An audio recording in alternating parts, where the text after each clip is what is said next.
न पुण्यं न पापं न सौख्यं न सौख्यं न मन्त्रो न तीर्थं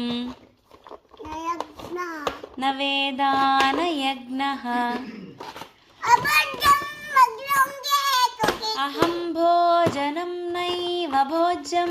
न भोक्ता चिदानन्दरूपः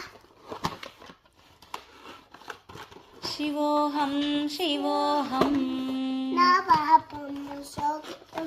न दुःखं न सत्यं मनोबुद्ध्य अहङ्कार चित्तानि नाहं न श्रोत्रं